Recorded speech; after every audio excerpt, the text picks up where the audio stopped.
नमस्कार दर्शक बंधु धर्मस्था चैनल पक्ष থেকে আপনাদের সবাইকে স্বাগত। আশা করি আপনারা প্রত্যেকেই ভালো আছেন, সুস্থ আছেন। আমি এখন যে বিষয় নিয়ে আলোচনা করব অত্যন্ত গুরুত্বপূর্ণ বিষয়। গুরুত্বপূর্ণ বিষয় এই কারণেই বলবো যে আমরা প্রায় প্রত্যেকেই বিভিন্ন পূজা অর্চনার কাজ করে থাকি বা বিবাহ, অন্নপ্রাশন, উপনয়ন, শ্রাদ্ধাদির কাজও করে থাকি। শাস্ত্রে যেটা বলা রয়েছে যে অনেক বৈদিক মন্ত্র যেটা অব্রাহ্মণের পাঠ নিষিদ্ধ, সেটা কিন্তু আমরা বেশিরভাগই জানি বিষয়টা, অর্থাৎ বেশিরভাগ পুরোহিত মশাই জানেন সে বিষয়টা। কিন্তু কোনো কোনো ক্ষেত্রে লোকরঞ্জন অর্থাৎ লোককে খুশি করবার জন্য অনেক সময় শূদ্রের বিবাহ সমন্ত্রক করাতে হয়, অর্থাৎ লোককে খুশি করবার জন্য। শাস্ত্রে কিন্তু এটা পরিষ্কার বলে দিয়েছে। আমাদের অনেক মন্ত্র, সে শ্রাদ্ধাদি হোক, অন্নপ্রাশন হোক, উপনয়ন হোক, অনেক মন্ত্র শূদ্ররা যেটা বলবেন না, অর্থাৎ অব্রাহ্মণরা যেটা বলবেন না, ঠাকুরমশাই বলবেন, তারা শুধু নম নম করে যাবেন। তাহলে এরকম একটা বিষয় নিয়ে আলোচনা করতে গিয়ে আমরা বিবাহ ক্ষেত্রের অগ্নি প্রদক্ষিণ বিষয়টি নিয়ে একটু আলোচনা করব। দেখবেন বিবাহে লাজমের ক্ষেত্রে বা বিবাহের যে কুশণ্ডিকা যদি ব্রাহ্মণের ক্ষেত্রে হয়, সেখানে কিন্তু পাঠটা অনেক বড়, বিষয়টি কিন্তু অনেক বড়। সেই বড় বিষয় আছে ঠিকই, কিন্তু বহুলাংশে সেটা হয় না বললেই চলে। কিছু কিছু প্রচলিত ক্রিয়াগুলো করানো হয়, যে সমস্ত ক্রিয়াগুলো সবার বাড়িতে সকলেই করে থাকেন, সেই সমস্ত ক্রিয়াগুলো সকলকেই করতে দেখা যায়। সেক্ষেত্রে যে কুশণ্ডিকাটা, প্রকৃত যে কুশণ্ডিকা, সে কুশণ্ডিকা আপনি কোনো না কোনো কারণের জন্য আপনি হয়তো করাতে পারবেন না, সেটা যজমানের দিক থেকেও হোক বা ঠাকুরমশাইয়ের দিক থেকেই হোক, যার দিক দিয়ে হোক, বা যাদের বিয়ে হচ্ছে তাদের ক্ষেত্রেই আপত্তি থাকলেও থাকতে পারে, বা অনেকেই সম্পূর্ণ অ্যারেঞ্জমেন্ট করে উঠতে পারেন না। তা সুতরাং শূদ্রের বিবাহ ক্ষেত্রে আলোচনা করতে গিয়ে যে বিষয়টি আমাদের বা আমার চোখে পড়েছে, শূদ্রের সংক্ষিপ্ত সমন্ত্রক বিবাহ, যেটা ঠাকুরমশাই বলাবেন, তারা নমনম করবেন, যেখানে নমনম করতে বলা হবে সেখানে তারা নমনম করতে হবে। তো অগ্নিকে প্রদক্ষিণ করার কিন্তু একটা বিষয় আছে। অনেক ক্ষেত্রে বহু জায়গায় অনেককেই দেখি এই মন্ত্রটি পড়ান না। আমি সে বিষয়ে যাব না, যে তারা জানেন না, আমি সে বিষয়ে আর বলবো না। পড়ান না সে বিষয়ে, বা মন গড়া একটা মন্ত্র পড়ান, এও দেখা গেছে। বা অনেকের মুখস্থ নেই, অনেকের জানা নেই। এই বিষয়টা অনেক বেশি, এই সংখ্যাটা অনেক বেশি। ক্রিয়ান্বিক ব্যক্তি যারা আছেন তারা কিন্তু ব্যাপারটা করান, বিষয়টি করান, এই বিষয়ে কোনো সন্দেহ নেই। আপনারা তো জানেন আমি কথা সরাসরি বলি, বাস্তব কথাটা বলতে পছন্দ করি। যেটা আমি দেখি বা দেখে আসছি, সে পাড়াগত দিক থেকে হোক বা অন্য পাড়ায় অন্যখানে গিয়েই হোক, আমরা এটা দেখে আসছি।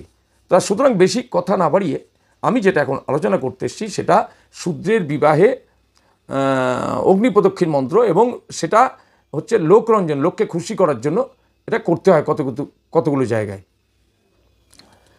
যেমন বরকন্যা অগ্নি যখন প্রদক্ষিণ করবেন, তখন কিন্তু কন্যা কিন্তু আগে থাকবেন, বর কিন্তু পেছনে থাকবেন, এটা মাথায় রাখবেন।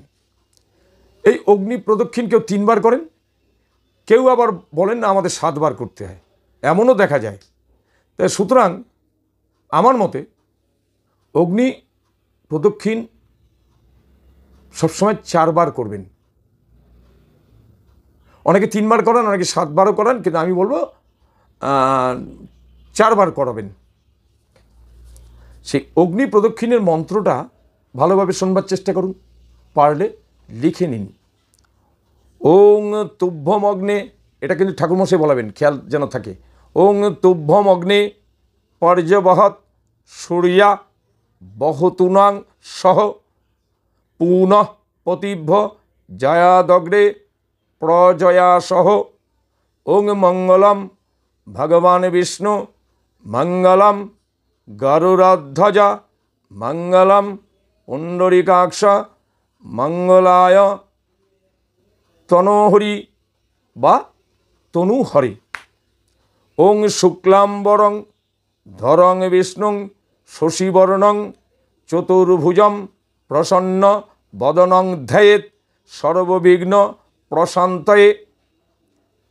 এই হচ্ছে মন্ত্র। আবার একটু বলে দিই। ওং তুভ্যমগ্নে পর্যবহৎ সূর্যা বহতুনাং সহ, বহতুনাং সহ, কোনো কোনো জায়গায় বহতুনা সহ লেখা আছে, বহতুনাং সহ পুনঃ পতিভ্য জয়াদগ্রে প্রজয়া সহ।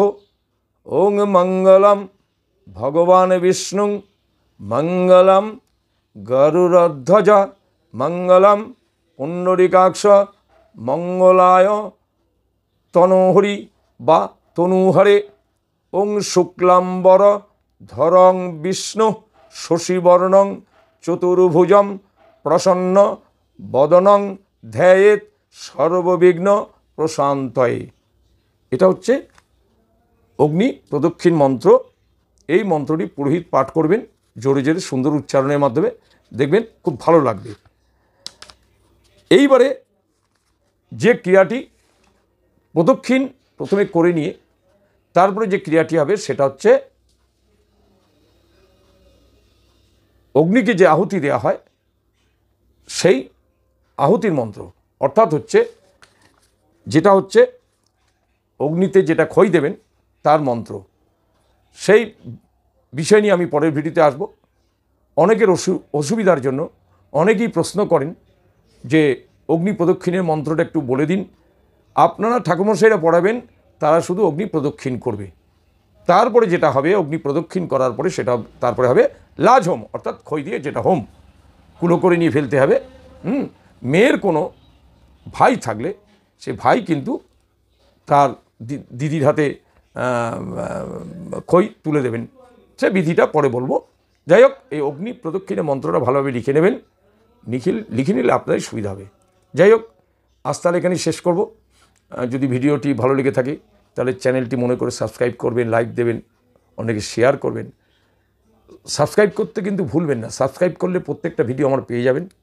আরেকটা বিশেষ কথা বলবো, কারণ বিষয়গুলো অনেক সময় আলাদা করে ভিডিও করে বলা যায় না। অনেকে আমাকে নানান বিষয় নিয়ে কিন্তু প্রশ্ন করেন। আমি যবে থেকে ভিডিও করা শুরু করেছি তবে থেকেই এটা করেন, স্বাভাবিক নিয়মেই করেন। এটা তাদের সকাল 6টা 5টা, এমনও দেখেছি 5টা, তাদের সেই জ্ঞানের অভাব। সকালবেলায় একটা পিণ্ডদানের কথা নিয়ে শুরু করে, শ্রাদ্ধাদি ইত্যাদি। সকালবেলা মানুষে একটুখানি দেবদেবতার স্মরণ নিয়ে করেই তারপর ঘুম থেকে প্রত্যেকে ওঠে। তো সময় নেই গমায় নেই, সকাল থেকে শুরু হয়। যখন তখন ফোন করে আমাকে বিড়ম্বনার মধ্যে ফেলবেন না। আমি কিন্তু আপনাদের ফোন ধরবো না বা উত্তর দেবো না। আমি বারবার বলেছি, খুব সাধারণ মানের প্রশ্ন, যেটা প্রশ্নটার উত্তর আপনিও একটু চিন্তা করলে পেয়ে যান, বা আপনি যদি একটু খেটে বইটা ঘাটেন তাহলেও পেয়ে যান। কিন্তু এমন কতগুলো প্রশ্ন করেন যেটা হাস্যস্কর ব্যাপার। আপনি একটা শ্রাদ্ধে নিয়ে বসে আছেন, আধ্যাত্মিক শ্রাদ্ধ, সেখানে কটা পিণ্ড দেবেন সেটা প্রশ্ন করছেন। তাহলে আপনি যদি শ্রাদ্ধই করতে পারছেন, তাহলে আপনি তো পিণ্ডটা তো সাধারণ ব্যাপার। আপনি শ্রাদ্ধের মতো একটা বড় বিষয় আপনি দায়িত্ব নিয়ে আছেন, অথচ পিণ্ডর বিষয়টি নিয়ে জিজ্ঞাসা করছেন। আবার কেউ কেউ সম্পূর্ণ বলে দিতে পারলে ভালো হয়। এই দায়বদ্ধতা কিন্তু আমার নেই, আপনারা ভুলে যাবেন না। আমি শুধু ভিডিও করি, আমি আমার শখের জন্যই বলুন, বা অন্যের যারা নবাগত পুরোহিত যারা বুঝতে পারেন না, যারা হাতের কাছে সবসময় বই পান না, তাদের উদ্দেশ্যে আমার ভিডিওটা, তারা ভিডিওটা দেখে শিখবেন। এমন না যে আমি প্রথম থেকে নিয়ে আপনাদের অ ক খ থেকে শুরু করে আমি সব আপনাকে বলতেই থাকবো, ব্যাপারটা কিন্তু এরম না। আপনারা যদি এতে অনেক সময় অনেকেই রাগ থাকতেই পারে, আমার কিচ্ছু যায় আসে না। আপনারা ভাববেন না যে আপনি সকাল সন্ধ্যা থেকে সারাদিন আপনার উত্তর দেওয়ার জন্য আমি আপনার ফোনটা নিয়ে হাতের কাছে বসে থাকি। আমি সব সময় কোনো না কোনো কাজে ব্যস্ত থাকি। তা সুতরাং এই জিনিসটা করবেন না। আরেকটা বিষয় বলবো, যদি প্রশ্ন করতে হয় রাত্রি 10টার পরে, রাত্রি 10টার পরে প্রশ্ন করবেন, তার আগে একদম না, আমি ফোনই তুলব না। আরেকটা কথা বলে রাখি, আপনাদের প্রয়োজনীয় বই সংগ্রহ করতে গেলে আমাকে হোয়াটসঅ্যাপে লিখে জানাবেন, সঠিক ঠিকানা দেবেন, ভুল পিন নম্বর দেবেন না। এর জন্য অনেক সমস্যার মধ্যে পড়তে হয়েছে। এমন অনেক খদ্দেরকে আমি ব্যাপারটি বিষয় ধরিয়ে দিয়েছি যে আপনি পিন নম্বর ভুল দিয়েছেন, তার জন্যই সমস্যা তৈরি হয়েছে। এটা ঠিক রাখবেন। এবং যদি কোনো বইয়ের প্রয়োজন থাকে আমার কাছ থেকে অর্ডার দিতে পারেন। আরেকটা কথা বলবো যে আপনারা আমার ভিডিওটা নিয়মিত দেখুন, তাহলেই অনেক বিষয় নিয়ে আপনি জানতে পারবেন, আপনারাই উপকৃত হবেন। মূল কথা হচ্ছে যখন তখন প্রশ্ন করে আমাকে অসুবিধার মধ্যে ফেলবেন না। আমি আপনাদের ফোন তুলবই না। একটাই বিষয় আমি যা দেখেছি, যদি আপনার কাজের ফোন থাকে, কাজের জন্য ফোন করতে পারেন, কারণ আমার কাজের ফোনও আসে, বা মেসেজ করে লিখে দিতে পারেন। যখন আপনারা দেখবেন যে ফোনটা আমি ধরছি না, তখন মেসেজ লিখতে পারেন, একটা বিশেষ কাজের জন্য আপনার সঙ্গে কথা বলবো, বা বইয়ের জন্য আপনার সঙ্গে কথা বলবো, এটা লিখে দেবেন। যে বিষয়টি নিয়ে দরকার মেসেজ করে দিন। হ্যাঁ, যাই হোক, আজ তাহলে এখানে শেষ করছি। ভালো থাকবেন, ভালো থাকবেন, ভালো থাকবেন।